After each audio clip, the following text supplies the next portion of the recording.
Things are starting to pick up steam, folks. The next generation is starting to take place right before our very eyes. And I'm not just talking about Xbox, even though they're at the forefront of all the events and the reveals of next generation. No, I'm even talking about the potential Sony PlayStation 5 events that are starting to be hinted at. Not to mention next generation games or cross-generational games like Assassins Creed Valhalla, the game I talked about in one of my other videos last week. Everything is coming together quite nicely, and this is honestly one of the best times to be a gamer, because every week there's going to be something massive to talk about, and from everything that is happening, we will start to see both the Xbox Series X and the PS5 in the next month or month and a half. There's multiple articles and rumors hinting at all these events, and it's looking like third-party developers want in on the fun, because games like Assassin's Creed might be on the stage at Xbox in May. Not to mention other games might be on the stage for Sony in June. No matter how you look at this, next generation is happening right now, and the wait is going to be over. Let's dive into the rumors, the games, and of course the new Xbox Live user numbers. Things are crazy. Let's get into this. But before we dive into that, like always, if you liked the video, hit that subscribe button and that like button. The support is greatly appreciated. Alright, enough of that. Let's get into these leaks and news regarding the next generation consoles. The first event I want to talk about is the Xbox event that's rumored to happen in the next few weeks or even the next week. Now, I already said in previous videos that this event will revolve around the Xbox Series X and the games that will be running on that piece of hardware. I fully expect to see Halo Infinite running on the Xbox Series X and have a deep dive in the new Slipspace engine with some of its capabilities, and maybe even have some gameplay to show how smooth the frame rates and the new features of the console handle something like Halo Infinite. Next would be Fable and some of the game's impressive environments and monsters. This is all known to us, but what's not known is what's going to be shown from third-party developers. And with Ubisoft showing off the new Assassin's Creed game, I do have to say I think it's going to be one of the main games being shown on Xbox's stage. I could be wrong, but it's just a feeling. They already have a teaser trailer of the game, and I think it's going to be a cross-generational game. No matter how you look at this, Xbox is dominating the next-generation marketing strategy. And this article points that out by stating this. The Xbox Series X, on the other hand, had followed a steady but comprehensive reveal schedule, first showing us what the console looks like along with some trailer footage and a reveal at last year's Game Awards.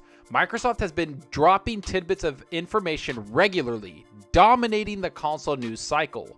For months now, I've said that Xbox has stood very tall when they talk about the Xbox Series X. They feel very confident in the piece of hardware they've built, and they feel even more confident in the games they have in development.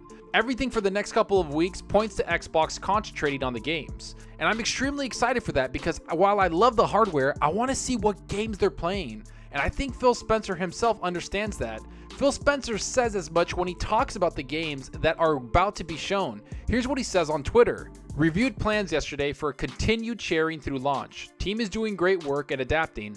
I've never been more excited about Xbox plans. We've heard you. You want transparency/authenticity. We plan to keep showing that way. Next step is not too much of a wait.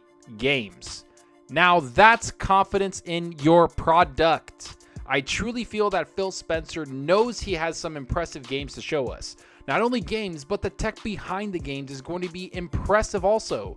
They've invested so much money in the development of games and it's paying off dramatically.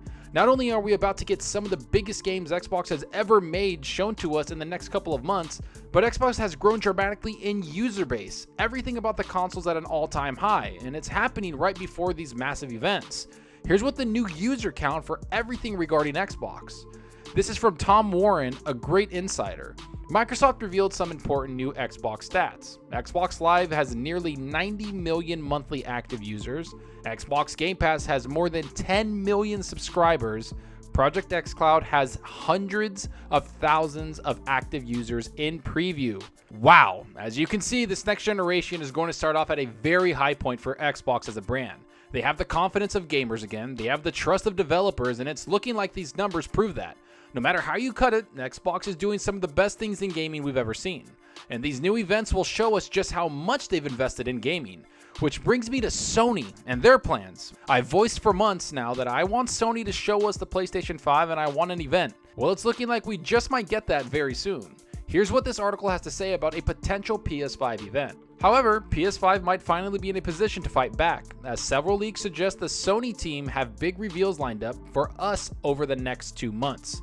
Senior analyst at Nyko Partners, Daniel Ahmad, recently tweeted about the state of the games industry. Now E3 and all subsequent events have been officially canceled due to the ongoing health crisis. Ahmad believes some next-gen console reveals, aka the PS5, will be much earlier than anticipated. Here's what Daniel Ahmad had to say in his tweet. With E3 canceled, a lot of the planned reveals/announcements have been moved out of that single week. Some are now much earlier, others much later. Some still during E3 week, of course. The first proper next-gen console/game showcase is much earlier too. Now, this isn't the only thing that's hinted about a PlayStation Sony event that will finally show us the PlayStation 5 console, and some of the games they're working on. Tidux, who's been known to leak and talk about rumors, had an animated tweet that showed the PS5 logo, and it said, "It's coming." Here's what the article had to say. A second piece of info gives the idea of a PS5 May reveal much more weight. Official PlayStation Magazine's July issue, set to be released on June 2nd, has teased a gargantuan PS5 games expose with a simple ad in its digital edition. I truly believe Sony has to show something off very soon, because they just have to match the hype for the Xbox Series X. I mean, everything about the next generation consoles has been utterly dominated by Xbox and their relentless marketing campaign. They aren't letting anything slip through the cracks, and they have a very expansive and elaborate plan for the next generation consoles. So when I hear Sony is about to show off some of their games, it gets me excited because it's what needs to happen. And the article tends to agree with me when it says this. As more information begins to trickle in, the pressure for Sony to provide some sort of big reveal is overwhelming. At the time of the magazine's release, it will be around 6 months until the console's holiday 2020 release window really kicks off in earnest. And Sony will need to start generating some hype if it hopes to match the Xbox Series X sale for sale. There you go, everyone. If you don't think Sony feels the pressure that Xbox is putting on them, well, then you're just lying to yourself. Because I do think Sony knows their PlayStation 5 console will have very, and I mean very, solid competition with the Xbox Series X. Not to mention the biggest enemy on Sony right now is time. They really don't have that much more time to advertise the PS5 and show the games that will be playable at launch or shortly after launch. So when I hear they have an event for end of May or even beginning of June, I get extremely excited because I want to see the amazing games they're working on. I want to see Horizon Zero Dawn running on the PlayStation 5 with all that power. I want to see what the third-party developers are working on. I want to see next-generation games running on both consoles. I want to see these massive companies showing us everything they've got so we can make a decision on what we want to spend our hard-earned money on. Of course, I'll be getting both of those consoles day one because that's just what I do. I'm a gamer. I love when a new console comes out. Either way, all I know is that we aren't waiting for next generation anymore. It's finally here, and I can't wait to see these new games. But enough about what I think. Tell me what you think about all this. Are you excited for the Xbox event? Are you excited for the Sony event? Which event hypes you up the most? What games do you want to see from the first-party studios from Xbox and Sony? What games do you want to see from third-party developers? Do you think we will see Assassins Creed Valhalla and other third-party games on Sony or Xbox's stage? Are you excited for the next Fable and the next Halo? Are you excited for the potential Horizon Zero Dawn 2 running on the PlayStation 5? Go down below and let me know. And I hope you enjoyed the video, and if you did, please hit that subscribe button and that like button. The support helps out the channel more than you know. And give me a follow on Twitter at Zalker87. I'm always on there talking games and sharing my latest videos. Plus, I love interacting with everyone there, so get on Twitter and let's talk about gaming. Also, follow me on Xbox Live. My gamertag is Zalker87, just like my channel name. See what games I'm playing, and let's compete in achievements for the month. Right now, I'm working through Assassin's Creed Brotherhood. I just finished Gears Tactics, which I absolutely loved. But right now, I'm feeling this Assassin's Creed kick because after the reveal of Valhalla, I just want to play Assassin's Creed so bad. And that's all for now. Thanks for watching, and until next time, remember, enjoy your gaming. Later.